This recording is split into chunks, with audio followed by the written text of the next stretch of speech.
해결하신 말씀은 빌립보서 3장 12절로 14절까지 있는 말씀입니다. 믿음의 경주를 쉬지 맙시다. 믿음의 경주를 쉬지 맙시다 라고 하는 제목으로 하나님 말씀을 해결합니다. 벌써 2024년 한 해의 마지막 주일, 마지막 날이 이틀 앞으로 다가왔습니다. 이제 무근해를 보내고 2025년 새해를 맞는 분수령에 서서 각자가 느끼는 것도 다양할 것이고 또 생각하는 것도 많은 차이가 있으리라고 봅니다.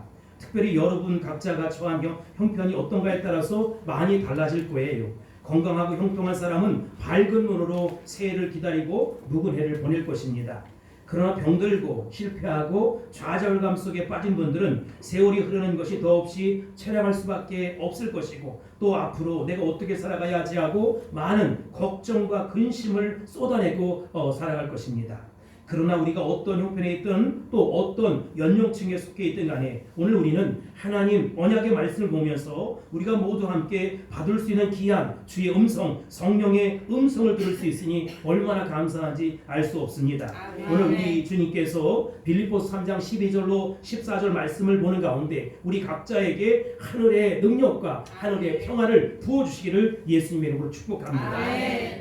빌립보서는 바울 사도가 순교하게 한 5, 6년 전에 기록되지 않았을까 추측합니다. 그 당시 바울 사도의 나이는 이미 60대로 접어든 것으로 보입니다.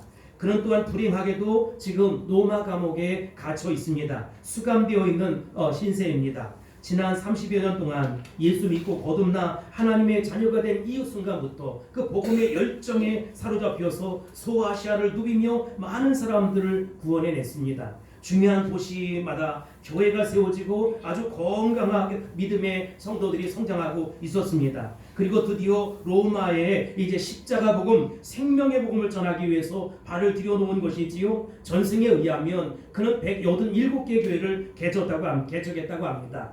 그는 기독교가 세계 역사가 되도록 자리매김하는데 아주 영웅적인 업적을 남긴 훌륭한 예수 닮은 하나님의 사람이었습니다. 또 서구 문화를 놓고 볼 때 문명의 물꼬를 바꿔놓았다고 할 만한 독보적인 존재가 되었습니다. 그래서 역사가 있는 이상 영원히 그의 이름은 기억될 것이고 존귀한 이름으로 대단한 존재로 기억될 것입니다. 사랑하는 성도 여러분, 이 정도면 누구나 자기 화려한 업적에 도취되어서 이제 속도를 놓치자, 적당히 살자라고 생각하지 않겠습니까? 이제는 이만하면 됐다, 좀 천천히 가자, 여유를 갖자, 이런 생각을 가지고 평정심을 유지하면서 그렇게 살아갈 충분한 이유가 있는 것이지요. 그런데 오늘 바울 사도가 이야기하는 말을 들으면 엉뚱한 데가 좀 있다 이렇게 느껴집니다. 오늘 13절 14절 말씀 다시 한번 합독하겠습니다. 시작. 형제들아, 나는 아직 내가 작은 줄로 여기지 아니하고 오직 한 일, 즉 뒤에 있는 것을 잊어버리고 앞에 있는 것을 잡으려고 푯대를 향하여 그리스도 예수 안에서 하나님이 위에서 부르신 부름의 상을 위하여 달려가노라. 아멘. 아주 놀라운 말씀입니다.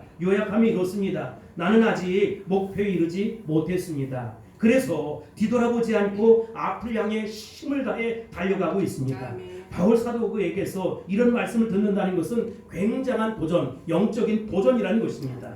오늘 우리 모두 2024년 성년주의를 보내는 의미 있는 순간에 서 있으면서 바울 사도의 말을 통해서 주의 음성, 성령의 음성을 들을 수 있게 되길 바랍니다. 아멘. 그는 뭐라고 이야기하느냐? 푯대를 향해서 달려간다는 것입니다. 아멘. 그렇다면 그가 말하는 푯대가 도대체 무엇입니까? 12절 끝부분에 보면 내가 그리스도 예수께 잡힌 바 된 그것이다, 이런 말이 나옵니다. 예수 그리스도 안에 내가 잡힌 것, 그것이 뭐냐? 나의 푯대라는 것입니다.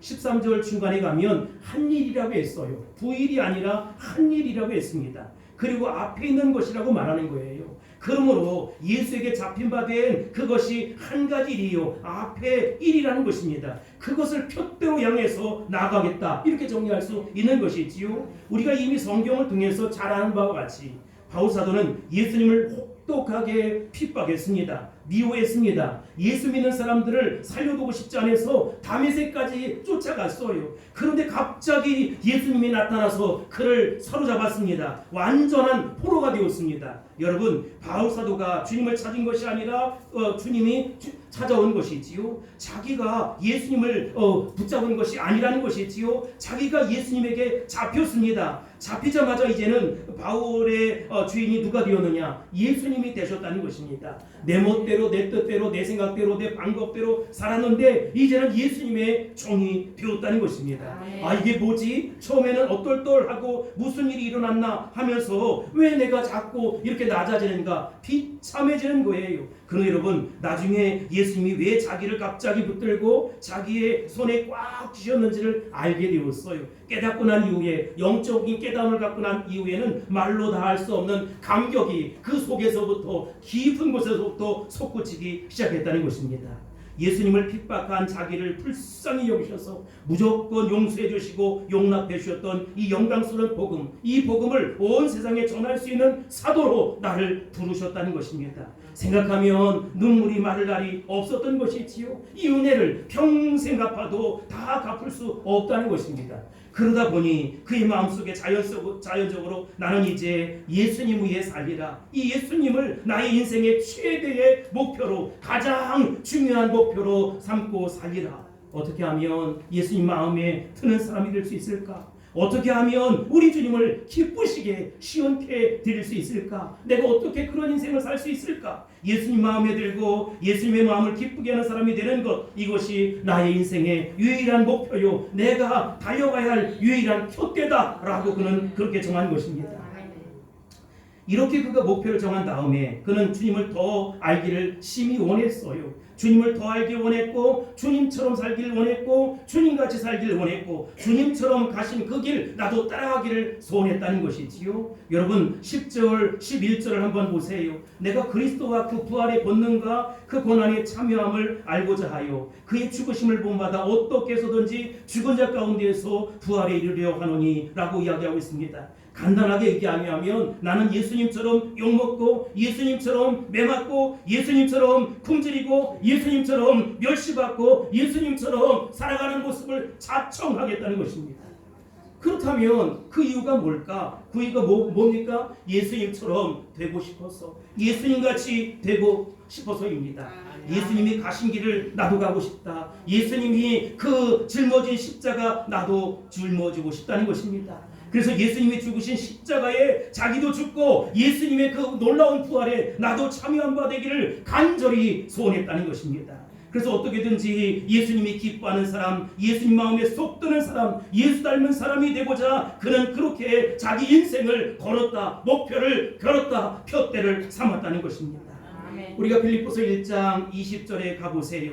바울 사도의 기대, 바울 사도의 목표, 바울 사도의 간절한 소원이 무엇인지 한번 살펴보시기 바랍니다. 1장 20절입니다. 시작. 나의 간절한 기대와 소망을 따라 아무 일에든지 부끄러워하지 아니하고 지금도 전과 같이 온전히 담대하여 살든지 죽든지 내 몸에서 그리스도가 존귀하게 되게 하려 하나니. 아멘. 다시 한번 살든지 죽든지 내 몸에서 예수 그리스도가 존귀의 영광을 받는 것, 이것만이 바울 사도에게서 인생의 유일한 목표가 되었다는 것입니다. 이 일을 위해서 그는 인생을 걸겠다는 것이지요. 우리가 한때 잘 부르던 그 복음성가가 있습니다. 나 주님의 기쁨 되기 원하네 라고 하는 것입니다. 내가 원하는 한 가지, 주님의 기쁨이 되는 곳. 내가 원하는 한 가지, 주님의 기쁨이 되는 곳. 내가 원하는 한 가지, 주님의 기쁨이 되는 곳. 내가 원하는 한 가지, 주님의 기쁨이 되는 것. 사랑하는 성도 여러분, 이 찬송을 부르면서 바울 사도의 심정을 담을 수 있게 되길 바랍니다. 아멘. 우리에게도 이와 같은 유일한 목표가 있든지 우리 모두 한번 다시 한번 이렇게 살아가는지 점검할 수 있게 되길 바랍니다. 아멘. 바울 사도처럼 예수님께 붙잡힌 자, 예수 그리스도의 은혜에 빚진 자, 그래서 사나 죽으나 우리 예수님을 기쁘게 하고 예수님 마음에 쏙 드는 사람, 그리고 예수님을 존귀케 해서 오직 주의 영광을 드러내는 사람이 되기를, 그런 소박한 꿈, 이것이 네 인생의 최대의 목표요 표대다라고 고백할 수 있게 되길 바랍니다. 아멘. 금년을 우리가 그런 목표를 가지고 살아왔습니까? 내년을 또 그와 같은 목표를 가지고 살길 원하십니까? 사람은 누구나 자기 나름의 인생의 목표를 다 가지고 살아갑니다. 목표가 확실한 사람일수록 그 삶은 삶의 의욕이 넘치고 어떠한 장애물이 있을지라도 그것이 걸림돌이 아니라 디딤돌이 되어서 앞을 향해 폴짝폴짝 뛰어나가는 것입니다. 그러나 중요한 것은 무슨 목표가 인가 하는 것이 중요한 것이지요, 무슨 목표를 가지고 있느냐가 중요한 것입니다. 우리가 잘 아는 바와 같이 삶이란 그 자체가 만만치 않아요. 어렵고 고통스럽다는 것이지요, 쉽지 않습니다. 예를 들어 골프를 치는 사람이 잘못 치면 공이 엉뚱한 방향으로 나아가는 것입니다. 러프로 빠지는 것이지요. 한번 공이 엉뚱한 방향으로 하면 그 다음 골프 경기는 대단히 어렵다는 것입니다. 마찬가지로 인생도 그렇습니다. 목표가 뚜렷지 아니하면, 잘못된 목표를 설정하면 대단히 살기가 어려운 거예요. 그래서 우리 삶이 때에 따라 산만해지기도 하고 최신 유행을 따라 달려가기도 합니다. 여기저기 다니면서 값싸게 얻은 인스턴트 해답, 자신의 경험을, 제한적 경험을, 유일한 경험, 만고불변의 진리인 양 맹신한다는 것입니다. 그리고 이 일 저 일 안 되면 저 일을 하고, 안 되면 이 일을 하고, 전략도 없고 목표도 없고 일정한 우선순위도 없어 보이는 행동을 한다는 것이지요. 결국은 작은 일을 붙잡으려고 하다가 큰 것을 놓친다, 소탐대시라는 것이지요. 여러분, 그렇게 비참한 인생을 끝내는 것입니다. 중요한 것은 내 인생을 걸만한 목표가 과연 나는 있느냐라고 하는 것이 중요한 것입니다. 나에게 그 목표가 있느냐, 이게 중요한 거예요. 그런데 바울사도는 목숨을 걸고 인생을 걸고 생명을 걸 만한 목표를 찾았다는 것입니다. 라틴어로 목표를 피니스라고 합니다. 종말이란 뜻입니다. 목표가 무엇입니까? 종말입니다. 끝입니다. 인생의 진짜 목표는 인생 종말과 불가분의 관계를 갖고 있다라고 하는 것이지요. 끝에 가서 후회하지 아니하는 목표가 진짜 목표라는 것입니다. 예수님이 십자가상에서 세상을 떠나시기 전에 뭐라고 울부짖습니까? 가상실험 가운데 오원 다 이루었다고 말씀하고 있지 않습니까? 바로 인생의 목표를 바로 정했어요. 그리고 난 이후에 그분은 다 이루셨다는 것이지요. 하나님의 아들 예수님이 이 땅에 오신 그 목표를 달성했다는 것입니다. 그러니 그는 정말 죽어도 환호성을 치지 않을 수 없었다는 것이지요. 이것이 중요한 것입니다. 목표를 정할 바에야 우리가 정말 주님이 기뻐하는 목표, 주님이 기쁘시고 시원할 만한 그런 목표를 정할 수 있게 되길 바랍니다. 아멘. 우리 종말의 마지막으로 남게 될 질문이 뭘까요? 여기 네 가지 질문을 할 터인데, 역사가 나를 어떻게 평가할 것인가? 라고 하는 것입니다. 물론 그것도 중요하지요. 그러나 후손들이, 자손들이 나를 어떻게 볼 것인가? 그것도 중요한 것입니다. 물론 무시할 수 없습니다. 그러나 그 모든 것이 다 쓸데없는 것이지요. 시대가 바뀌고 역사가 흐르면 다 먼지 속에 파묻히고 없어질 그런 목표라는 것입니다. 마지막까지 남는 중요한 것이 무엇일까요? 예수님이 나를 어떻게 보실까? 예수님이 나를 어떻게 생각하실까? 과연 내가 예수님 앞에 예수님이 기뻐하는 사람으로 설 수 있을까? 그것입니다. 왜 그렇습니까? 역사의 승리자는 예수님입니다. 우리가 마지막으로 만날 분은 예수님입니다. 그분 앞에서 우리가 어떤 존재가 되느냐, 우리 인생을 바로 살았느냐, 바로 살지 못했느냐가 평가의 기준이 된다는 것입니다. 우리 삶의 마지막으로 남는 것은 오직 예수님이라는 것입니다. 그러므로 내가 목표를 정했다면 그 마지막에 가서 큰 소리치고 마지막에서 찬양할 수 있는 목표여야 하지, 중간에 있다가 없어지고 중간에 수정하고 중간에 사라질 그런 목표가 인생의 목표가 되어서는 안 된다는 것입니다. 여러분, 사랑하는 성도 여러분, 여러분에게도 이렇게 평생 없어지지 않을 그런 목표를 갖고 계십니까? 바울사도는 이런 목표를 푯대로 정해놓기 때문에 지금 죽어도 여한이 없는 거예요. 바울사도는 자기가 세운 이 목표, 푯대를 향해서 쫓아간다 라고 이야기했어요. 이 쫓아간다 라고 하는 말을 원어로 보니까 달려간다 이런 의미입니다. 이 약간 어감이 강하지요. 여러분 지난 파리올림픽 그림을 보여주세요. 경기 장면을 봅시다. TV를 통해 보셨을 거예요. 요즘은 카메라가 워낙 발달해서 자세한 동작 표정까지 다 볼 수 있습니다. 세상에서 가장 빠른 인간 탄환이 도대체 누구냐? 100m 남자 육상 경기 그 장면입니다. 세계에서 내놓으라는 선수들이 다 나와서 마지막 결승점을 통과하는 거예요. 그런데 미국의 라이스라고 하는 사람이 1등을 했는데 기록이 뭐냐? 9초 789라고 하는 기록입니다. 사실 그 전까지는 자마이카의 키스앤 톰프손이라고 하는 친구가 차지했었는데 이때 그를 따돌렸는데 얼마나 따돌냐? 0.005초를 이겼다는 거예요. 라이스는 100m를 9초 789에 뜁니다. 그런데 몇 사람이 앞에 있는 테이프를 향해서 달려가는 것이지요. 누가 먼저 가슴을 대느냐, 그 테이프에 먼저 가슴을 대느냐에 따라서 승패가 결판이 나는 것입니다. 그 얼굴의 표정, 팔동작, 다리 동작, 그 눈동작 하나하나를 예전 같으면 보지 못했을 거예요. 그런데 카메라가 저속으로 하나하나를 분석해서 보여주기 때문에 얼마나 실감이 나는지 알 수가 없어요. 라이스에게 다른 생각 있겠습니까? 오직 골이라는 저 지점을 바라보면서 내가 먼저 가슴을 댄다라고 하는 생각밖에 없었다는 것입니다. 그래서 0.005초를 이제 판가름 나고 1등을 했어요. 바로 이처럼 선수가 마지막 스퍼트를 하는 태도를 이끌어서 쫓아간다라고 이렇게 얘기하는 거예요. 이게 쫓아가는 것이고 이게 달려가는 것입니다. 그 말 속에는 굉장한 힘이 담겨져 있습니다. 전심을 다 쏟는 정성이 담겨 있는 것이지요. 사랑하는 성도 여러분, 바울사도의 형편을 한번 보세요. 그는 지금 로마 감옥에 수감이 되어 있습니다. 갇혀 있습니다. 언제 풀려나올지 모릅니다. 빌립보서를 보면 그는 이미 불길한 죽음을 예감하고 있었어요. 나이도 이제 60이 넘었습니다. 몸에는 여전히 괴롭히는 가시, 질병이 있었다는 것이지요. 남에게는 말 못할 늘 어떤 통증을 앓고 불편함을 느끼며 그렇게 살고 있었는지 모르겠습니다. 그런 사람이 육상 선수가 마지막 죽을 힘을 다해서 달려가듯이 나는 그런 인생을 살겠다라고 고백하는 거예요. 나는 그런 신앙생활을 하겠다고 고백하는 것입니다. 이 얼마나 대단한 일입니까? 다 포기하고 그저 주저앉아 있을 법한 처지인데 끝까지 나는 목숨 걸고 달려가겠다는 것입니다. 나는 아직도 그 목표에 이르지 못했다. 나는 끝까지 달리리라. 저 하나님 영광의 관용을 향해서 달리리라. 하나님 기뻐하심을 향해서 달리리라 라고 하는 목표를 가졌다는 것입니다.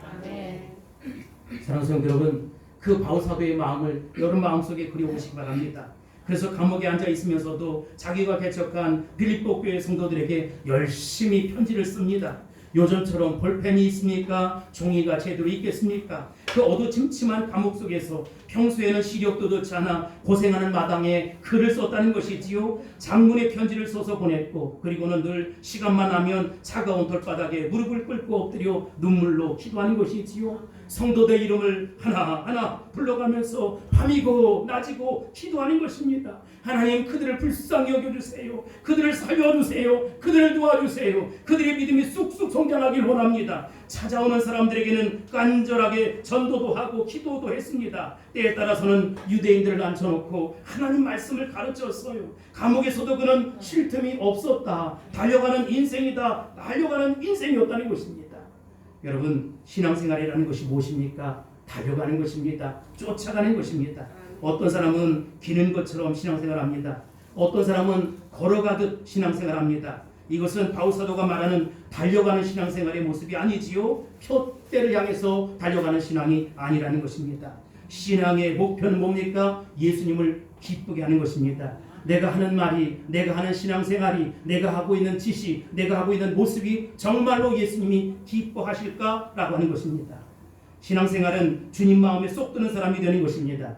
신앙생활의 목표는 내가 예수님처럼 살고 예수님같이 살고 싶은 것입니다. 예수님처럼 되기를 원하고 예수님같이 되기를 원하는 것입니다. 그래서 내가 정말로 작은 예수가 되는 것이 꿈이라는 것이지요. 이 목표와 이상이 너무나 고귀하고 아름다운 것이기 때문에 적당히 흐느적거리며 걸어갈 수가 없는 것입니다. 적당히 기어갈 수가 없는 것입니다. 최선을 다해서 열과 성을 다해서 땀을 다 짜고 온몸의 기력을 다해서 달려가는 것입니다. 바울사도처럼 말이지요. 바울사도가 갇힌 감옥처럼 우리를 둘러싸고 있는 답답한 환경에서도 우리는 절대로 구애받을 수 없어요. 바울사도에게 있는 몸의 가시처럼 우리 몸의 연약한 부분 때문에 고통받고 어려움받고 잠 못 잘지라도 여러분 그것이 내 신앙생활에 지장이 되어서는 안 된다는 것입니다. 그것 때문에 내 믿음이 꺾여서는 안 된다는 것입니다. 바울사도처럼 나이가 들었다고 해서 그저 나이 타령하고 인생 타령하고 세월 타령하고 앉아있으면 안 된다는 것이지요. 그 모든 것들을 다 극복하고 다 넘어가서 더 큰 비전, 더 큰 목표를 향해서 반납 없이 마음을 집중하고 믿음을 집중하고 예수 방향, 믿음 방향, 말씀 방향으로 달려가야 한다는 것입니다. 그게 바로 우리 인생에 쫓아가는 모습입니다. 아멘. 제가 TV 다큐멘터리를 본 적이 있었는데 우리나라 인간 문화재 가운데 한 분이 있어요. 이분은 이미 고인되어 있습니다. 박동진이라고 하는 분입니다. 전라도에서 태어나셨는데 소리꾼이에요. 86세를 사셨는데 그가 자기 생활을 공개하는데 저는 저분이 예수를 믿는지 안 믿는지 잘 모르겠지만 정말 대단하다 이런 생각을 했어요. 이제까지 저는 매일 아침에 하루 4시간 이상 소리 연습을 했습니다. 그때가 82세 때 하신 얘기예요. 비가 오나 눈이 오나 몸이 아프나 피곤하나 하루도 거지 않고 소리 연습을 했다는 것입니다. 참 놀라운 일입니다. 82세가 넘어서도 계속 그런다는 것이지요. 그래서 기자가 물었어요. 너무 신기하잖아. 왜 그렇게 삽니까? 적당히 사시지. 이 질문을 받은 이 박동진 씨의 입에서 놀라운 말이 나왔습니다. 나에게는 소리를 연습하는 것은 내가 살아있다는 그 본질을 이야기하는 것입니다. 여러분, 내가 살아있는 이유가 이 소리를 잘 내기 위해서라는 것이지요. 그렇다면 우리는 어떤가? 정말로 주님을 기쁘시게 한다고 하나님 영광 위에 삽니다. 처음 예수 믿고 거듭나 하나님의 자녀가 되었습니다. 그리고 사명을 받습니다. 그런데 여러분, 우리가 하루도 빠짐없이 정말로 내가 하는 말이, 내가 하는 동작이, 내가 하는 짓이, 내가 하는 그 삶의 모습이 하나님 영광을 위한 모습인지 다시 한번 돌아볼 수 있게 되길 바랍니다. 부끄럽지 않게 나를 복종시키고 부끄럽지 않게 나를 복종시켜서 하나님 영광 위에 예수 방향, 말씀 방향, 은혜 방향 향해서 달려갈 수 있게 되길 바랍니다. 교회 다니는 것이 무엇입니까? 막연히 그저 신앙생활, 믿음생활, 습관에 젖어서 그렇게 왔다 갔다 하는 것입니까? 우리 삶의 본질은 무엇입니까? 그만큼 중요한 것이 여러분, 내가 교회 왔다 갔다 하는 것보다 훨씬 더 중요한 것은 내가 정말 예수 닮은 하나님의 사람이 맞는가라고 하는 것이지. 내가 예수님처럼 사는가, 예수님같이 사는가, 이게 중요하지 않겠습니까? 우리 교회는, 우리 가정은, 내 삶은, 내 남편은, 내 자녀들은 이것도 중요하지만 이보다 훨씬 더 중요한 것은 내가 신앙의 우등생이 되고 믿음의 참편이 되어서 하나님 기뻐하는 삶을 살아낼 수 있어야 된다는 것입니다. 다른 사람들의 티를 바라보면서 안타까이 여기고 믿음으로 덮는 거예요. 사랑으로 덮어주는 거예요. 그리고 우리가 정말 주의 영광 위에 앞을 향해서 뚜벅뚜벅 나가는 것입니다. 여러분, 그렇게 하다 보면 내 믿음대로 되는 것이지요, 내 기도대로 되게 돼 있다는 것입니다. 바울사도는 자기 앞에 있는 목표를 향해서, 표대를 향해서 달려가는데 방해받지 않기 위해서 2가지를 포기했어요. 첫째가 무엇입니까? 12절에 보면 내가 이미 얻었다함도 아니요 온전히 이루었다함도 아니라 라고 했습니다. 그리고 13절에 보면 나는 아직 내가 잡은 줄로 여기지 아니한다 라고 했어요. 온전히 이루었다 생각하지 않고 잡은 줄로 여기지 않는다는 거예요. 무슨 얘기예요? 쉽게 말하면 현실에 만족하지 않겠다. 그러니 안주하지 않겠다는 것입니다. 자신의 현재 상황이 아무리 만족스러울 것이라도 거기에 마음 두지 않고 전혀 개의치 않고 마음은 언제나 미래에 가 있다는 것입니다. 앞에 있는 표대를 향해서 간다는 것이지요. 주님이 기억하시면 좋겠지. 주의 영광 위에 살아야지. 하늘의 상급이 큽니다. 그러니까 여러분, 현실에 안주할 수가 없는 것입니다. 참 놀라운 신앙입니다. 바울 사도는 이미 어느 경지에 올라간 사람이에요. 아까 박동재 씨를 얘기했지만 그분처럼 어떤 소리의 판소리의 경지에 오른 것처럼 바울 사도는 신앙의 경지에 올라간 사람입니다. 그만큼 예수님을 기쁘게 하고 예수님 당기 위해서 평생을 투자한 사람이 어디 있겠어요. 그래서 그는 자주자주 사람들을 만날 때마다 나를 본받으라 이렇게 얘기했어요. 여러분, 내가 이 설교를 하면서 참 부끄러워요. 황 목사가 물대동산교회 개척을 하고 2년이 되었는데 정말로 내 입에서 여러분 나를 본받으십시오 라고 말한 적이 한 번이라도 있습니까? 저는 죽었다 깨나도 그런 말 못할 것 같아요. 그러나 바울 사도는 자기를 본받으라고 했습니다. 그 말은 그만큼 그는 어떤 신앙의 경지에 이르렀다는 것입니다. 그러나 그럼에도 불구하고 무엇이라 이야기합니까? 나는 내가 이루었다 생각하지 않는다. 나는 현재에 만족하지 않는다. 나는 현재의 모습에 주저하지 않겠다는 것입니다. 현재를 일체 거부하는 것이지요. 현재에 안주하면 비만증에 걸려요. 영적인 비만증 말이지요. 여러분, 그래서 현재에 안주하기를 거부해야 합니다. 현재에 안주하면 영적인 비만이 걸리기 때문에 달리는데 쫓아가는데 지장이 있어요. 그러므로 우리가 모든 것 다 뿌리쳐야 돼요. 그리고 푯대를 향해서 암만 향해 하나님 영광을 향해 달려갈 수 있어야 된다는 것입니다. 여러분, 우리에게도 이런 자세가 중요합니다. 여러분이 지금 어떤 형편에 와 있든지, 여러분의 신앙이 얼마나 성숙했던지, 여러분이 교회 안에서 얼마만큼 인정받는 사람이 되었든지, 여러분의 믿음이 얼마만큼 자라서 놀라운 일들이 여기저기 일어나는지 그것에 안주해서는 안 된다. 현재에 안주하면 영적인 비만증에 걸린다. 몸이 무거우면 신앙의 경주를 하지 못한다는 것입니다. 그래서 내려놓으셔야 합니다. 더 많이 내려놓으셔야 합니다. 포기하셔야 합니다. 그리고 앞을 향해 나가셔야 합니다. 2024년은 2024년대로 접어두고 이제 지나간 것 어떻게 하겠습니까? 회개하면서 2025년을 향해 앞을 향해 달려갈 수 있게 되길 바랍니다.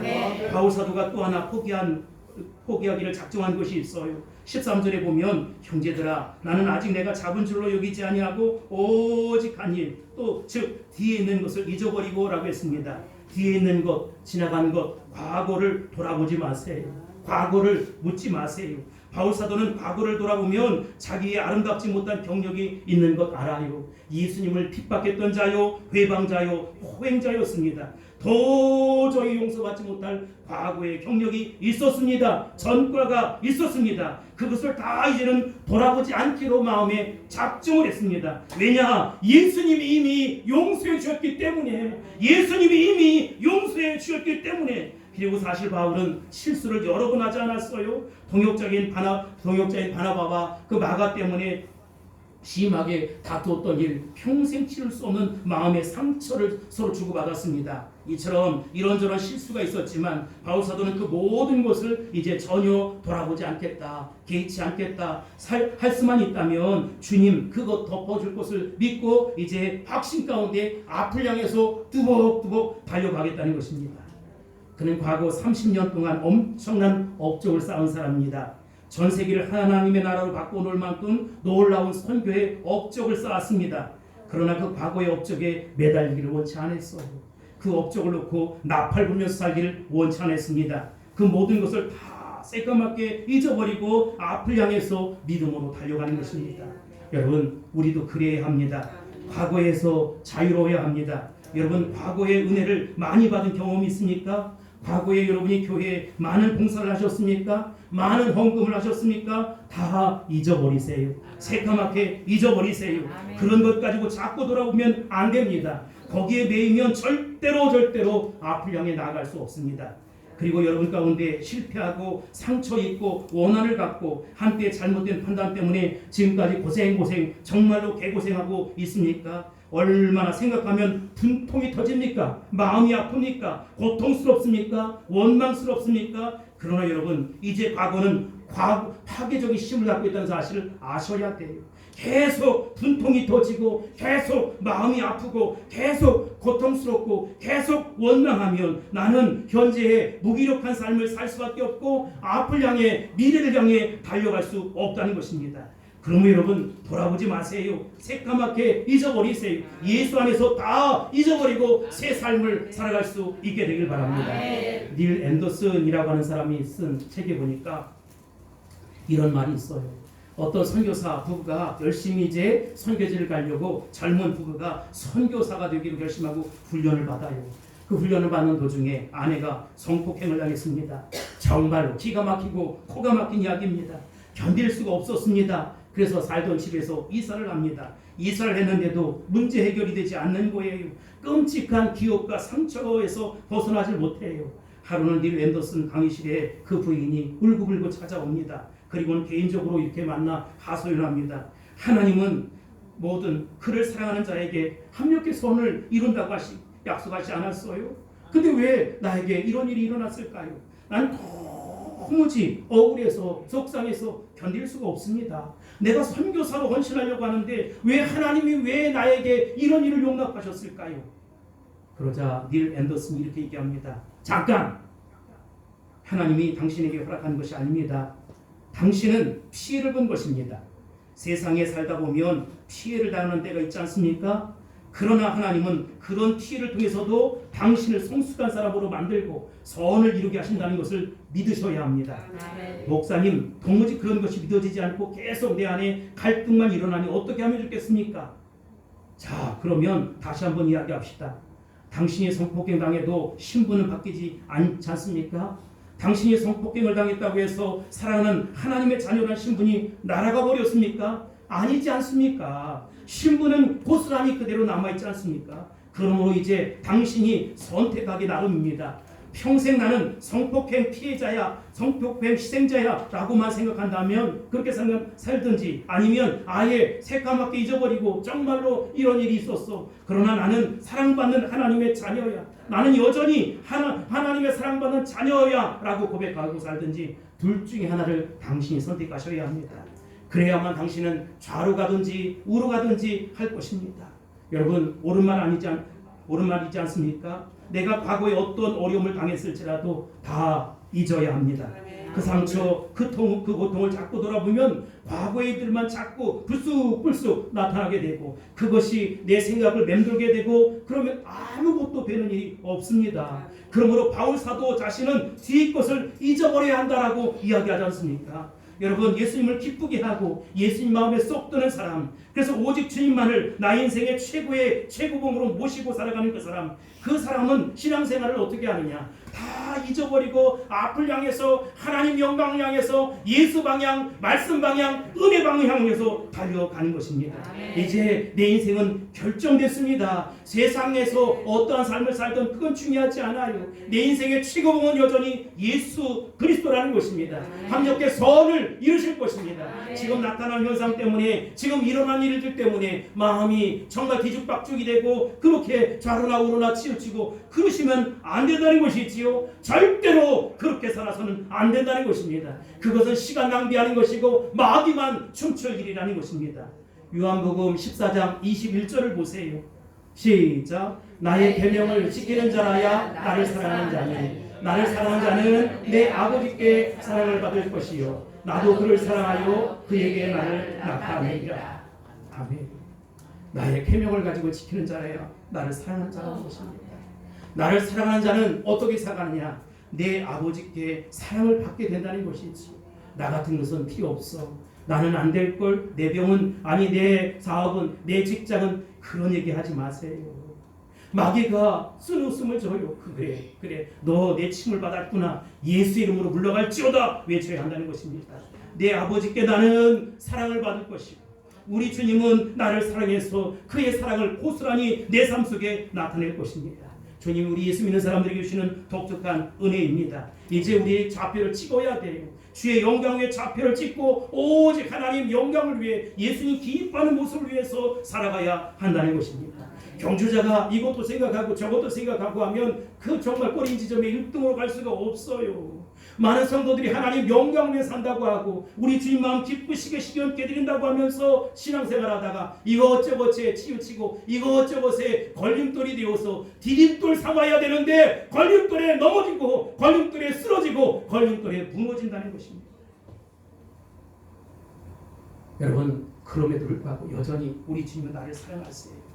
여러분, 바울 사도가 감옥에 앉아 있는데도 빌립보서에서 감을 밖에 있는 사람들에게 기뻐하라, 기뻐하라 얘기했어요. 그래서 내가 도대체 몇 번 기뻐하라고 했을까 하고 쭉 보니까 9번이나 무려 기뻐하라고 했어요. 도대체 그 감옥에 앉아있는 사람이 기뻐하라고, 밖에 있는 사람들에게 기뻐하라고 그렇게 격려하고 위로하는 힘은 어디에서 나온 것일까? 그 기쁨이 도대체 어디서 솟아나는 것일까? 그는 분명한 목표가 있었다는 것입니다.